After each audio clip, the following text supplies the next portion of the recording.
시간 저희들에게 주신 하나님의 말씀은 사도행전 27장 22절부터 25절까지 말씀입니다. 내가 너희에게 권하노니 이제는 안심하라. 너희 중 아무도 생명에는 아무런 지장이 없겠고 오직 배뿐이리라.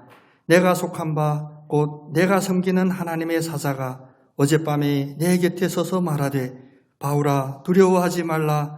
네가 가이사 앞에 서야 하겠고 또 하나님께서 너와 함께 항해하는 자를 다 내게 주셨다 하였으니 그러므로 여러분이여 안심하라. 나는 내게 말씀하신 그대로 되리라고 하나님을 믿노라.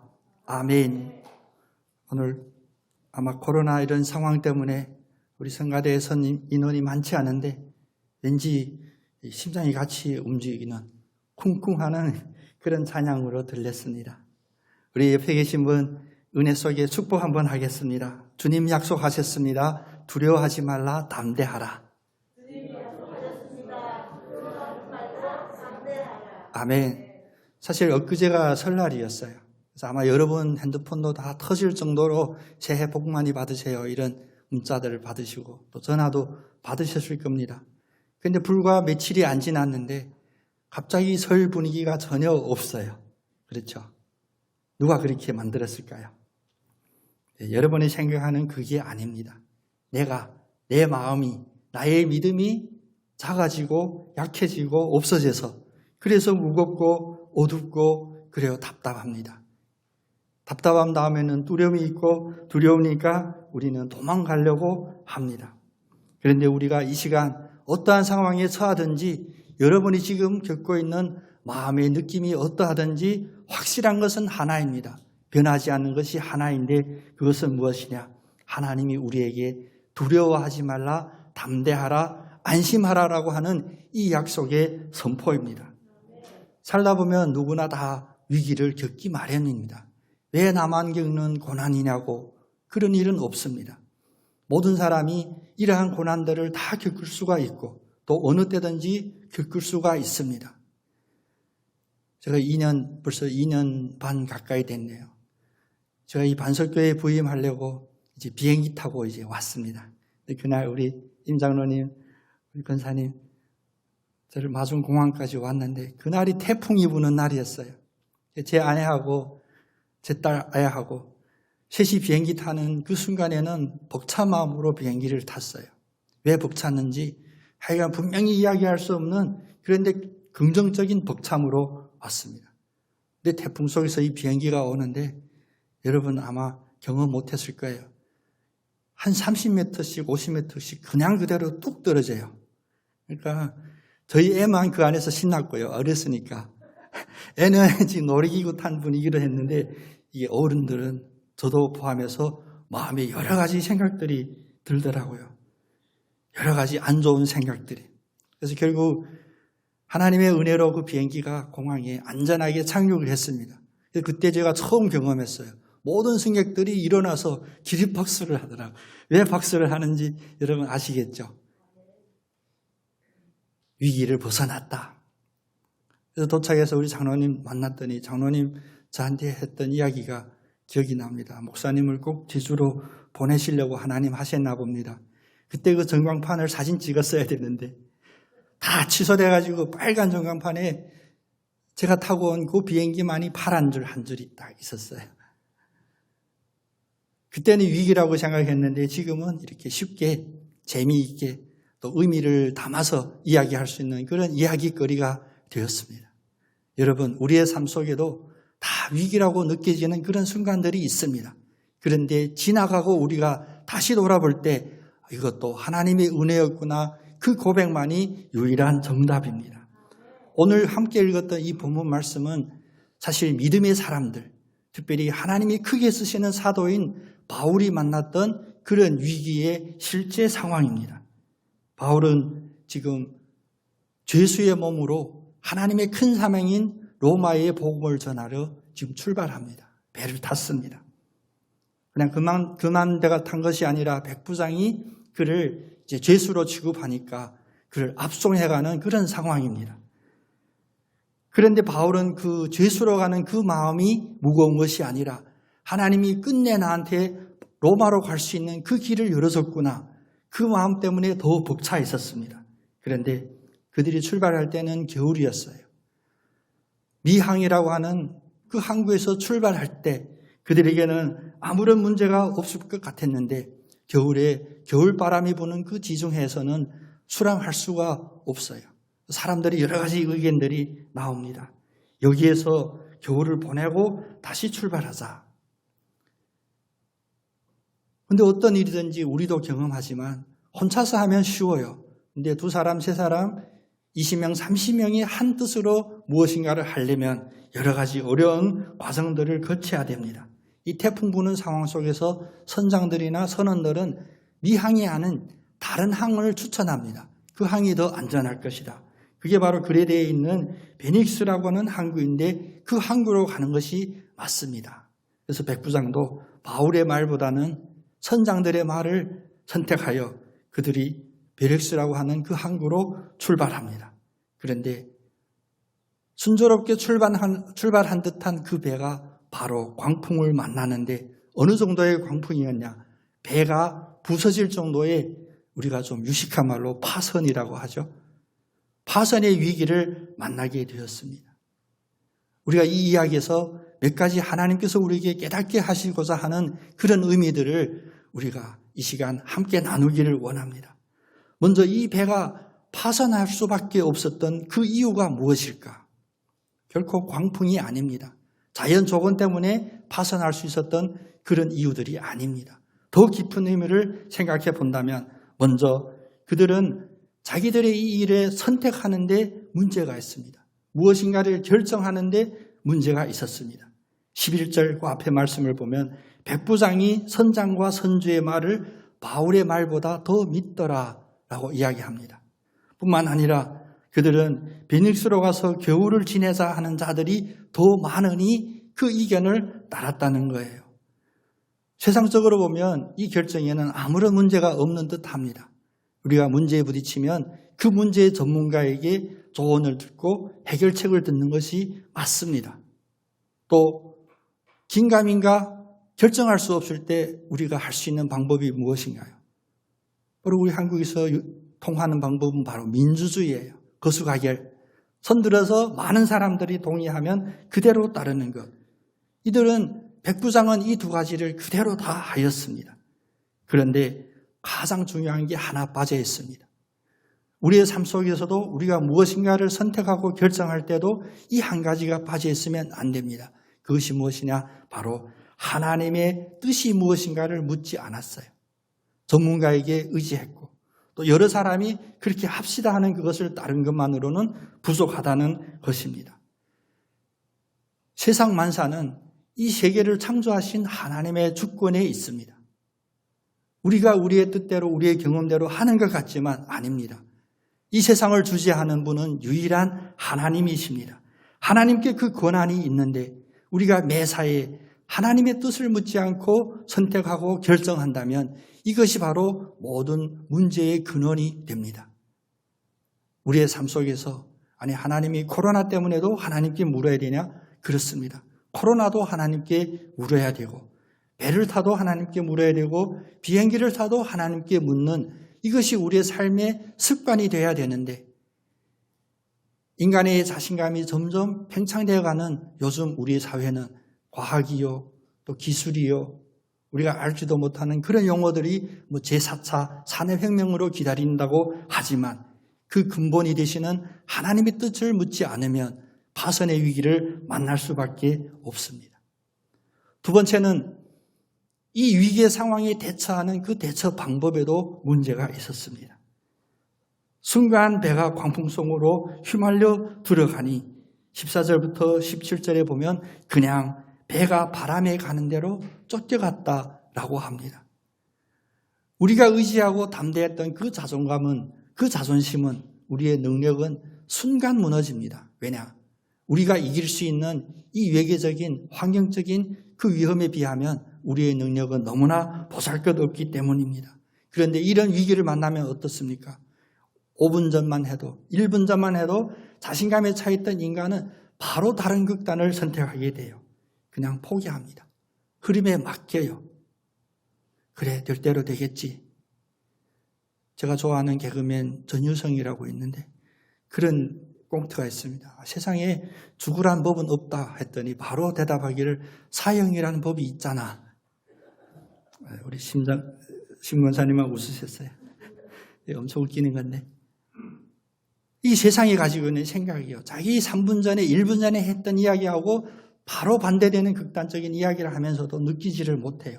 그건 무엇이냐? 그냥 맡기는 거예요, 사실.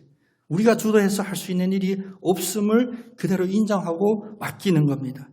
그런데 흘러가다 보니까 위기가 해결되는 것이 아니라 점점 심해지죠. 그럼 두 번째 단계는 무엇이냐?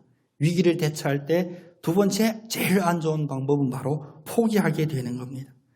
18절, 19절에 보면 풍랑으로 힘이 애쓰다가 이제 바다에 짐을 버리고 사흘째 되는 날에는 배의 모든 기구를 자기 손으로 버리더라 이렇게 이야기해요.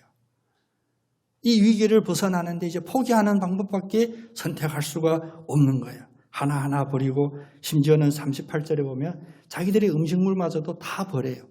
그렇게 해서 이 위기를 벗어나려고 하는 것.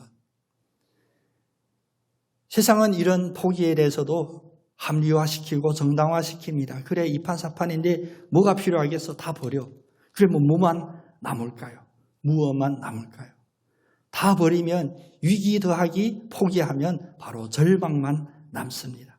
그래서 20절 말씀에 보니 여러 날 동안 해와 별이 보이지 않고 큰 광풍이 그대로 있음에 구원의 여망이 다 없어졌더라.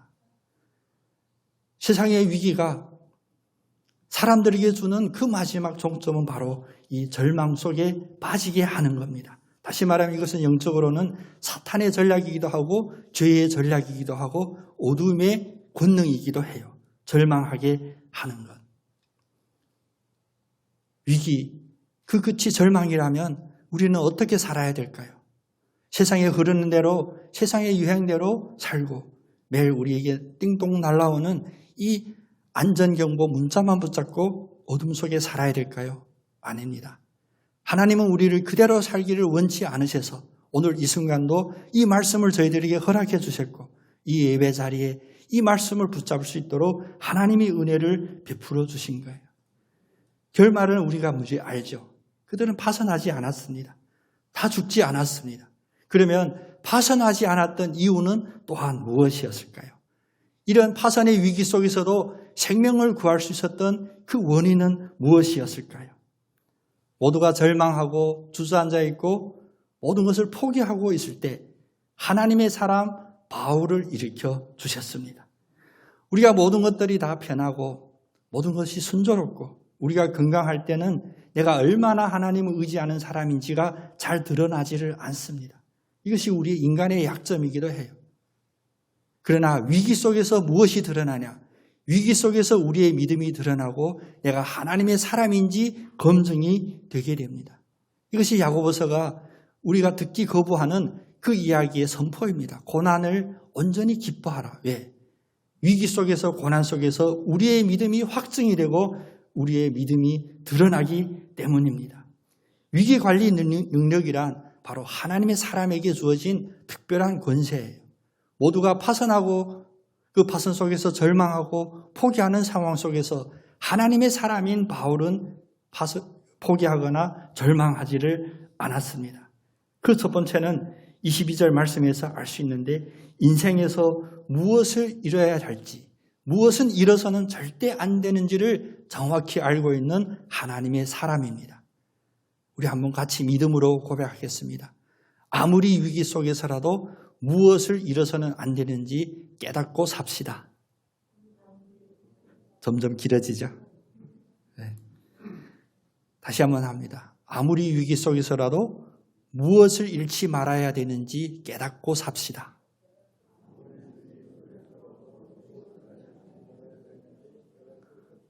이제 점점 이런 고백들이 길어질 거예요. 위기에 빠지면 우린 쉬운 세상 말로는 정신이 없다 그래요. 막 두서가 없어요. 혼란스러워요. 뭘 해야 될지를 몰라요. 그것에 대하여 오늘 말씀이 알려줍니다. 22절에 보니까 바울이 여러 사람들에게 이제는 안심하라. 너희 중에 아무도 생명에는 아무런 손상이 없겠고 오직 배뿐이라. 여기서 손실 보는 게 있습니다. 무엇이냐? 배는 파손될 수도 있다. 배는 잃을 수도 있다. 그런데 잃지 않는 것이 있습니다. 그것은 뭐냐? 너희의 생명에는 아무런 손상이 없다. 여러분, 우리가 위기라고 느끼는 그 순간을 한번 생각해 보기를 원합니다. 우리가 왜 위기라고 느끼냐? 무엇인가를 잃는다, 손해본다 생각하니 위기라고 생각해요.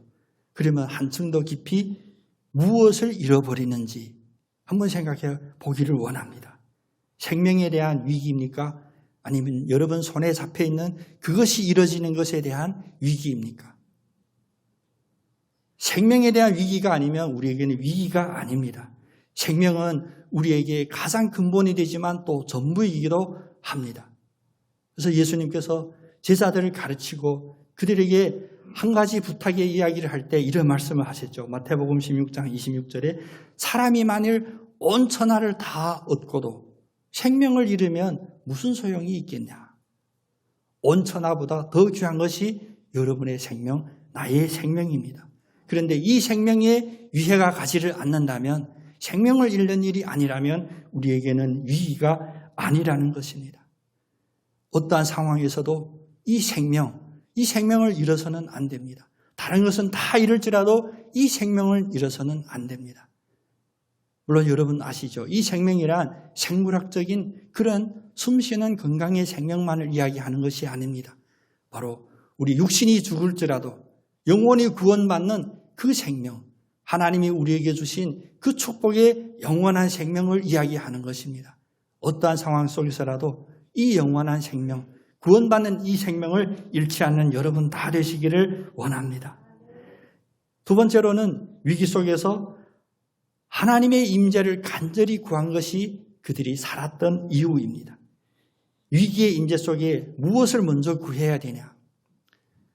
저희 집에도 가끔 제가 손봐야 되는 것들이 있어요. 이제 어떤 시설이 노후되니까 물도 새고 밸브도 바꾸고 수도꼭지도 바꾸고 뭐 여러 가지 손봐야 되는데 그 모든 일을 하려면 선제 조건이 하나 있습니다. 그것은 뭐냐? 바로 저 무화과 나무 밑에 있는 그 총 밸브부터 잠궈야 돼요. 그리고 일 봐야 됩니다. 근데 제 아내는 여기 현장에 있지만 제가 흉하나 보려면 수도꼭지에 물이 새면 수도꼭지에만 관심이 있어요. 그것만 만지고 그것만 어떻게 해보려고 해요. 우리 위기 속에서도 마찬가지입니다. 우리는 급하니까 눈에 보이고 손에 만져지는 그 상황부터 어떻게 해보려고 하는데 아닙니다. 근본적인 문제의 그 밸브를 풀거나 잠궈야 됩니다. 그 밸브가 무엇일까? 그 근본은 무엇일까? 오늘 23절, 24절에 바울은 그들에게 안심하라고 하면서 이런 이야기를 이어서 해주죠. 내가 속한 바 곧 내가 섬기는 하나님의 사자가 어젯밤에 내 곁에 서서 말하되, 어젯밤에 그 광풍 속에서 배가 파손되는 그 풍랑 속에서 어젯밤에 바울에게 서서 말하되 두려워하지 말라. 네가 가이사 앞에 서야 하겠고 또 하나님께서 너와 함께 항해하는 자를 다 내게 주셨다 하였으니. 그 위기 속에서 하나님의 임재를 구했어요. 우리 쉬운 말로 하면 기도했습니다. 우리가 문제 만나면 기도하듯이 기도했어요. 근데 기도의 응답이 오늘 여러분 유심히 봐야 됩니다. 바울이 기도했을 때 이렇게 하나님이 응답해 주셨으면 그건 거의 100점이라고 우리가 만족할 만하겠죠. 기도했더니 하나님이 너와 함께하는 자들을 다 내게 주셨다 하노라. 이 이야기라도 우리는 충분히 만족할 수 있을 텐데 자세히 보시면 24절에 두려워하지 말라. 네가 가이사 앞에 서야 하겠고. 이 말씀이 왜 중요할까요? 이 말씀이 왜 중요할까요? 하나님이 우리에게 기도로 응답하시면 우리가 문제가 났습니다. 물이 터졌습니다. 막아주세요. 그걸 막아주시는 것이 아니에요. 우리에게 그렇게 보이고 그렇게 표현이 될 수 있겠지만 하나님이 하시는 모든 일에는 다 목적이 있고 그것이 따르는 그런 결과들이 있습니다. 하나님이 왜 이 위기 상황에서 이 백부장들과 이 배에 있는 모든 사람을 다 내 손에 붙여 살리려 하냐? 그냥 살렸습니다. 감사합니다가 아니라 그 살리려 하는 목적이 있는데 바로 바울을 가이사 앞에 세워야 하겠고 하나님의 목적은 바로 여기에 있습니다. 여러분 위기를 만나면 이 위기 모면하게 해주세요. 이 문제 해결되게 해주세요. 그러한 유아적인 어린아이와 같은 기도가 아니라 이제 우리는 오늘 말씀을 붙잡고 성숙된 믿음으로 기도하시기를 바랍니다. 위기 속에서 하나님, 이 위기 속에서 하나님의 뜻은 무엇입니까? 하나님의 뜻을 묻고 그 뜻을 듣는 그런 축복 있는 여러분 다 되시기를 원합니다. 하나님은 바울을 통하여 이 로마 제국에 하나님의 복음을 선포하는 그런 뜻을 갖고 계셨습니다. 하나님이 쓰고자 하는 사람은 그 사명을 완수할 때까지 결코 하나님의 손에 벗어날 수가 없습니다. 그런데 그 벗어날 수 없는 것은 올가미가 아니라 그것은 보호하심입니다. 하나님은 하나님의 사람을 하나님의 뜻을 이루는 그 일에 어느 순간 어느 자리에서도 보호하여 주십니다. 거꾸로 우리는 이 믿음을 깨닫고 우리의 삶에도 이런 목적의식을 가져야 돼요. 오늘 기분 좋으니까 나들이 나가고 오늘 몸이 좀 컨디션이 안 좋으니까 집에서 쉴래. 이런 1차원적인 우리의 삶이 아니라 모든 일 속에서 하나님의 뜻을 물으시는 여러분 되기를 원합니다. 하나님 왜 오늘 컨디션이 안 좋게 하셨을까요? 하나님 왜 오늘 기분 좋게 했을까요? 하나님 오늘 왜 우리가 이런 재난 문자를 받을까요?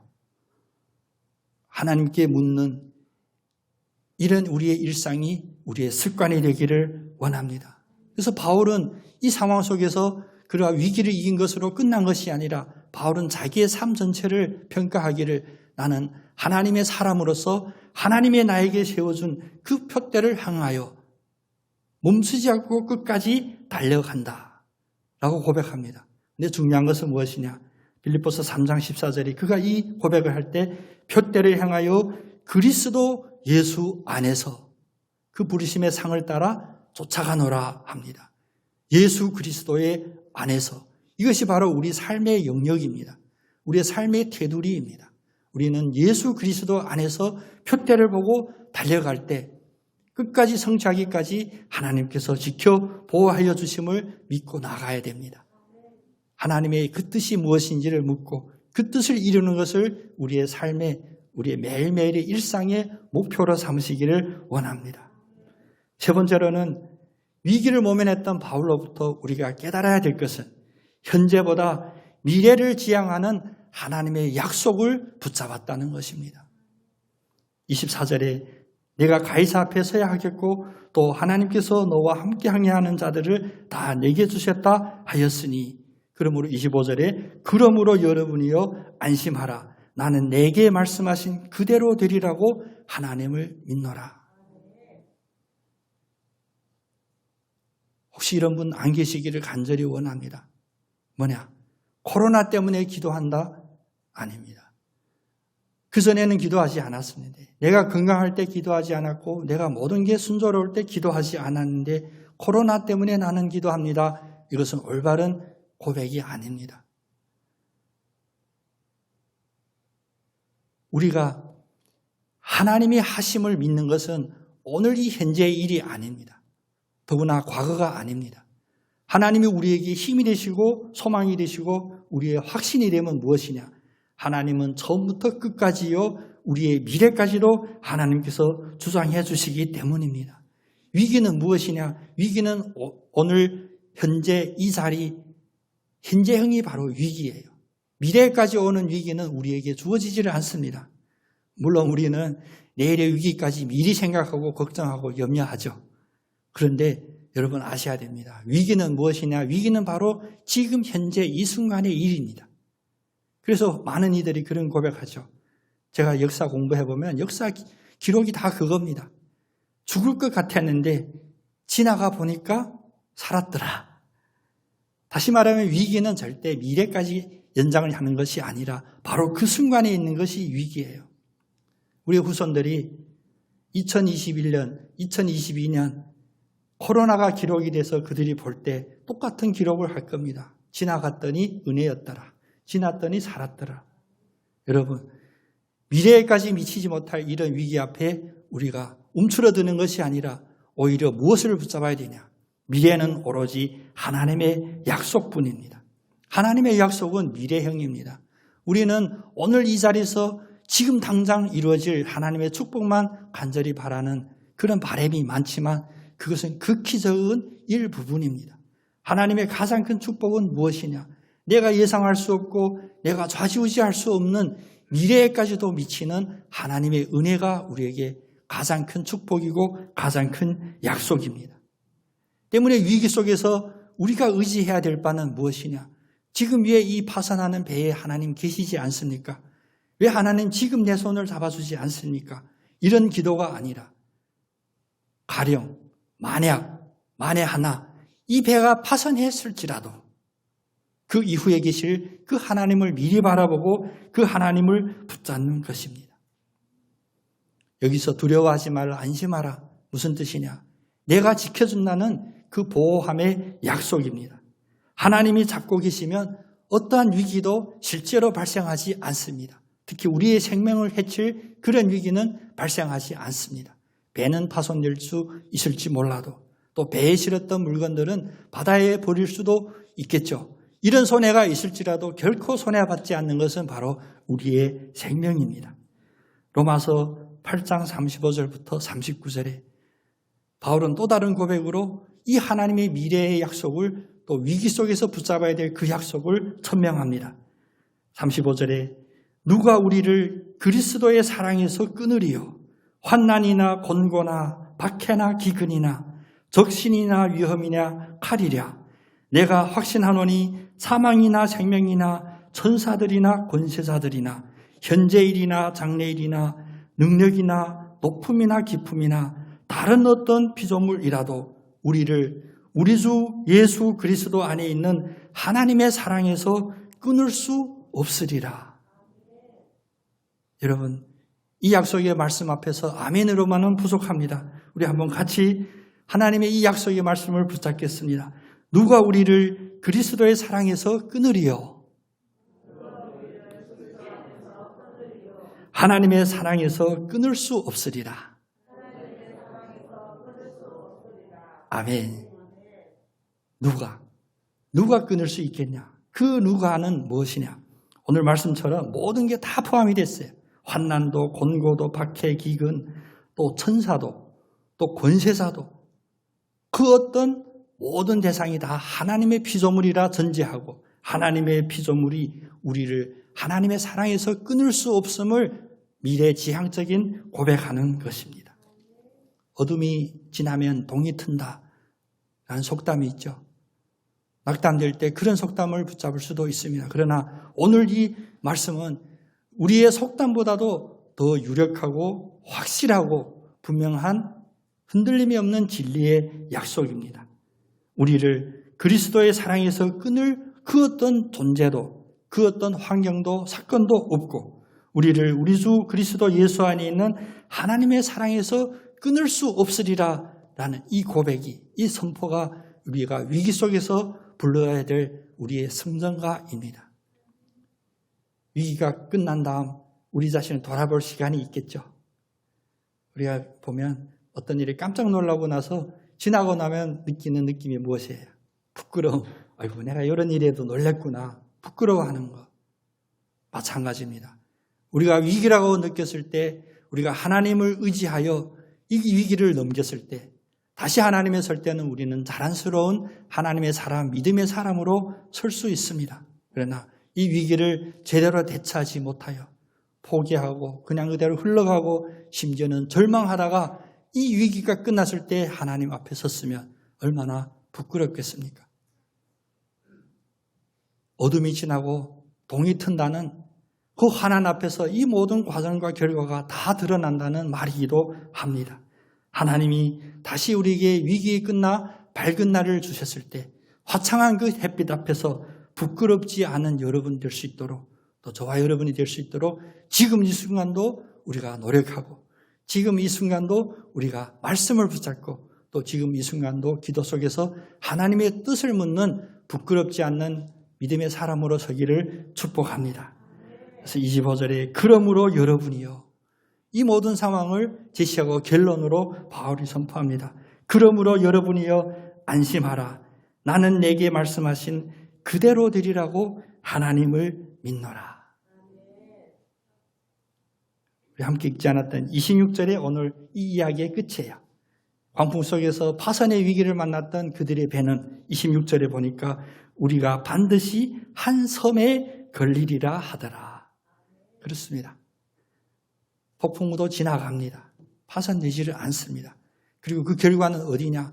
그냥 바다 한가운데 망망대해에 너희들이 걸리리라가 아니라 반드시 섬에 걸려서 살 수 있게 해주시는, 이것이 우리의 삶의 이치입니다. 당장 눈앞에 오는 것, 그것을 어둠이라고 눌리지 않는 우리가 밝은 빛이 되었을 때, 그래요, 다 하나님의 은혜였네요. 근데 그 속에서 내가 작은 믿음이라도 붙잡고 이겨냈네요. 자기 자신을 봤을 때 괜찮네, 나 믿음이 있었네 라고 고백할 수 있는 그러한 삶으로 이 코로나19 이기기를 원합니다. 어제도 요즘 이런 상황에 요즘 다 전문가예요. 그래서 말들 조심해야 되는데, 코로나도 다 전문가예요. 3월에 끝난다는 분도 있고 6월에 끝난다, 2년 지나갈 수도 있다 이러는데, 어떠한 이야기든지 그 이야기 속에 있던 그런 그림자들, 우리의 마음을 억누르는 그런 올가미들, 또 우리의 마음에 심지어 두려움이나 염려, 걱정이 생길 수 있는 그런 요소들을 오늘 이 파산의 위기에서 승리한 바울과, 오늘 승리는 바울뿐만이 아닙니다. 바울을 로마로 압송해가던 백부장이나 또 전문가로 자처했던 그 배의 선장이나 선주들이나 모두들에게 은혜를 입혀주셨던 이 이야기가 성경에 적혀있는 역사 이야기가 아니라 살아있는 우리에게, 나에게 오늘도 역사하는 그런 영적인 스토리가 되기를 축복합니다. 우리가 안심하라, 내게 말한 그대로 하나님을 믿노라는 이 기쁨 속에서, 이 믿음의 확신 속에서 승리하는 여러분 다 되시기를 축복합니다. 기도하겠습니다.